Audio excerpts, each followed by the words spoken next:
Hello friends, இந்த வீடியோவில் நம்ம என்ன பார்க்க போகிறோன்னா, ஒரு டர்னிங் டூலை வந்து எப்படி ப்ராப்பராக நம்ம எப்படி செட் பண்ணுறது அப்படின்னு சொல்லி தான் நம்ம இந்த வீடியோவில் நம்ம பார்க்க போகிறோம். இங்கே பாருங்கள், இது வந்து என்ன டர்னிங் டூல்னால் டிசி எல்என்ஆர் 25x25 M12 அப்படின்ற இந்த டர்னிங் டூலு. இதுதான் இந்த டர்னிங் டூல் இப்படி தான் இருக்கும். இதில் என்னென்ன வரும் அப்படின்னா, இது வந்து இன்செட்டு, இந்த இதுதான் வந்து இப்போது கட்டிங் இன்செட்டு. இது சிஎன்எம்ஜி இன்செட்டுன்னு சொல்லுவாங்க. இந்த இன்செட் ஒன்று எடுத்துக்கிறேன். அதுக்கப்புறம் இது வந்து சிஎன்எம்ஜி டாப் கிளாம்ப்னு சொல்லுவாங்க. இது வந்து டாப்பில் வந்து இதுதான் இன்செட்டை வந்து ஹோல்டு பண்ணி பிடிச்சி வைக்கும். இந்த ஒரு டாப் கிளாம்ப் ஒன்று எடுத்துக்கிறேன். அதுக்கப்புறமா இந்த ஒரு ஸ்க்ரூ இருக்குது. இந்த ஸ்க்ரூ வந்து என்னென்னா, இது இப்படி கொஞ்சம் டேப்பராக இருக்கும் பாருங்கள். இந்த மாதிரி ஒரு டேப்பராக இருக்கும். இந்த ஸ்க்ரூ வந்து சிம் ஸ்க்ரூன்னு சொல்லுவாங்க. இந்த சிம்மு வந்து இந்த சிம்மு இருக்குல்ல, இந்த சிம்மு வந்து சிஎன்எம்ஜி சிம்னு சொல்லுவாங்க. பின்னாடி பேக் சைட் பட்டிங் சிம்னு சொல்லுவாங்க. இந்த சிம்மை வந்து ஹோல்டு பண்ணி பிடிக்கிறதுக்கு தான் இந்த ஸ்க்ரூ. இந்த ஸ்க்ரூ வந்து இதுக்குள்ளே வந்து வரும்.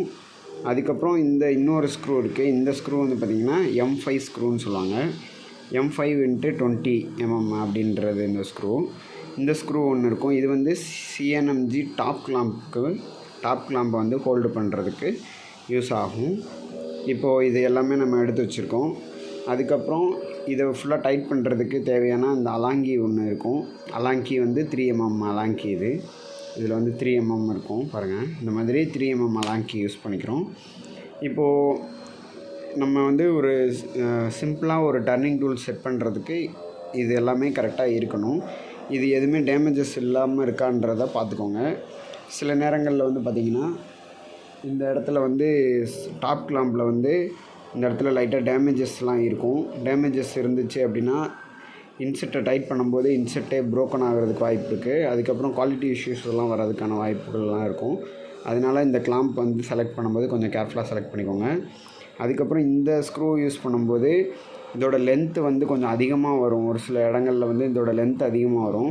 அப்படி லென்த் அதிகமாக வரும்போது நம்ம இதை டைட் பண்ணும்போது பேக் சைடில் போய் பட் ஆகிட்டு உங்களுக்கு இன்செட் வந்து சரியாக ஹோல்ட் ஆகாமல் இருக்கும். அதனால் இந்த லென்த்து வந்து கரெக்டாக இருக்கான்றதை மெஷர்மெண்ட் பண்ணிக்கோங்க. அதுக்கப்புறம் இந்த பக்கம் ஸ்லிப் ஆகாமல் அலாங்கி வந்து ஸ்லிப் ஆகாத மாதிரி ஒரு நல்ல ஸ்க்ரூவாக எடுத்துக்கோங்க. இப்போ நம்ம எல்லாமே புதுசு தான் எடுத்துருக்கோம். அதுக்கப்புறம் இந்த சிம்மு வந்து வைக்கும்போது பார்த்திங்கன்னா, ஒரு சைடு வந்து சேம்பர் வந்து சின்னதாக இருக்கும். அதுக்கப்புறம் இன்னொரு சைடு பார்த்திங்கன்னா கொஞ்சம் பெரிய சேம்பராக இருக்கும். நீங்கள் இப்போ வைக்கிறது என்னென்னா, அந்த பெரிய சேம்பர் தான் டாப்பில் வர்ற மாதிரி வைக்கணும்.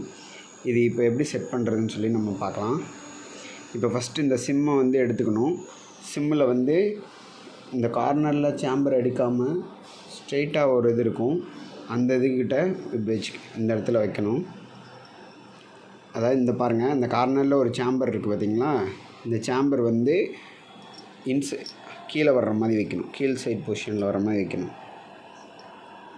இந்த மாதிரி வச்சுக்கிட்டு அதுக்கப்புறம் நம்ம இந்த சிம் ஸ்க்ரூ இருக்குல்ல, இந்த சிம் ஸ்க்ரூ வந்து கரெக்டாக இதில் வைக்கணும்.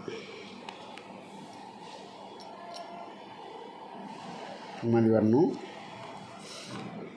அதுக்கப்புறம் இந்த அலாங்கியை வச்சு நம்ம இந்த இடத்துல டைட் பண்ணிக்கணும்.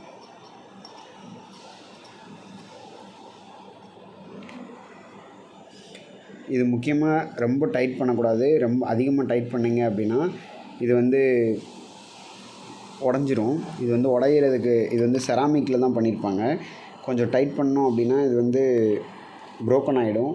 சும்மா ஜஸ்ட்டு ஒரு டைட் மட்டும் இந்தளவுக்கு மட்டும் டைட் பண்ணால் போதும். அதுக்கப்புறம் என்ன பண்ணணும்னா, இந்த டாப் கிளாம்ப் வந்து செட் பண்ணணும். இந்த டாப் கிளாம்பில் வந்து இந்த மாதிரி ஒரு லெக் மாதிரி இருக்கும். இது வந்து இந்த இடத்துக்கிட்ட இந்த குழி மாதிரி இருக்குது பார்த்திங்களா, இதில் வைக்கணும். வச்சுட்டு அதுக்கப்புறம் இந்த ஸ்க்ரூவை வந்து கரெக்டாக இப்போ இந்த எல்லா ஸ்க்ரூவும் நம்ம போடுறதுக்கு முன்னாடி இதில் வந்து ஆயில் அப்ளை பண்ணிவிட்டு தான் நம்ம போடணும். ஆயில் இல்லைன்னா க்ரீஸ் இருந்துச்சுன்னா நீங்கள் அப்ளை பண்ணிவிட்டு போடுங்க. நான் அந்த அப்ளை பண்ணியிருக்கேன். அதுக்கப்புறம் இந்த இடத்துல போட்டுட்டு இப்போ வந்து சும்மா மேனுவலாக கொஞ்சம் லைட்டாக மட்டும் டைட் பண்ணிக்கோங்க. அதுக்கப்புறம் என்ன பண்ணணும்னா, இந்த மாதிரி இன்செட்டை வந்து கரெக்டாக உள்ளே சீட் பண்ணணும். இந்த இதை வந்து லைட்டாக மேலே இப்படி தூக்கி பிடிச்சிட்டு இப்படி திருப்பி வச்சுக்கோங்க. அதுக்கப்புறம் இன்செர்ட் அந்த மாதிரி வைங்க உள்ளக்க. இன்செர்ட் வைக்கும்போது எந்த பாயிண்ட் வந்து கட் எடுக்கணுமோ அந்த பாயிண்ட் வந்து மேலே வர்ற மாதிரி வைக்கணும், கீழே வச்சிடக்கூடாது. எந்த பாயிண்ட் கட் பண்ணணுமோ அந்த கட் பண்ணுற பாயிண்ட் வந்து மேலே வர்ற மாதிரி வச்சுட்டு, இந்த கிளாம்போட இன்செர்ட்டில் வந்து நடுவில் வந்து இந்த ஹோல்ஸ் மாதிரி இருக்கும், இந்த ஹோல்ஸும் இந்த கிளாம்போட அந்த இதுவும் வந்து உள்ளே வர்ற மாதிரி செட் பண்ணிக்கோங்க. செட் பண்ணிவிட்டு இதை இப்படி டைட் பண்ணுங்கள். டைட் பண்ணிவிட்டு இந்த அலாங்கி வச்சுட்டு டைட் பண்ணுங்கள். இப்போ நீங்கள் டைட் பண்ணும்போது பார்த்திங்கன்னா இந்த இடத்துல கேப் வரக்கூடாது. இந்த இடத்துல கேப் வந்தது அப்படின்னா ரன்னிங்கில் வந்து குவாலிட்டி இஷ்யூஸ்லாம் வர்றதுக்கு வாய்ப்பு இருக்கும். கண்டிப்பாக வாய்ப்புலாம் இல்லை, கண்டிப்பாக ப்ராப்ளம் வரும். அதனால் பேக் சைடில் நல்லா பட் பண்ணிவிட்டு அதுக்கப்புறம் இதை டைட் பண்ணுங்கள். இது வந்து இந்த மாதிரி ப்ராப்பராக நீங்கள் டைட் பண்ணிட்டீங்க அப்படின்னா இந்த மாதிரி இந்த டூல் வந்து ரெடி ஆகிடும். இப்போ இந்த டூலை வச்சு நம்ம வந்து நம்ம டர்னிங் டூலை வந்து செட் பண்ணி இதை வச்சு நம்ம டர்னிங் ஆப்ரேஷன்ஸ் எல்லாமே பண்ணிக்கலாம். இந்த வீடியோ கண்டிப்பாக உங்களுக்கு யூஸ்ஃபுல்லாக இருந்திருக்கும்னு நினைக்கிறேன். நம்ம சேனலுக்கு நீங்கள் ஃபஸ்ட் டைமாக வரீங்க அப்படின்னா சப்ஸ்கிரைப் பண்ணி வச்சுக்கோங்க. இந்த வீடியோவுக்கு ஒரு லைக் போட்டு விடுங்க. அதுக்கப்புறம் இந்த வீடியோவை பற்றின கமெண்ட்ஸ் ஏதாவது இருந்துச்சுன்னா உங்களோட ஃபீட்பேக்கு, இல்லைனா இந்த வீடியோவில் நான் ஏதாவது மிஸ்டேக் பண்ணியிருந்தேன் அப்படின்னா கமெண்ட்டில் சொல்லுங்கள். நானும் அதை கரெக்ட் பண்ணிக்கிறேன், நானும் தெரிஞ்சுக்கிறேன்.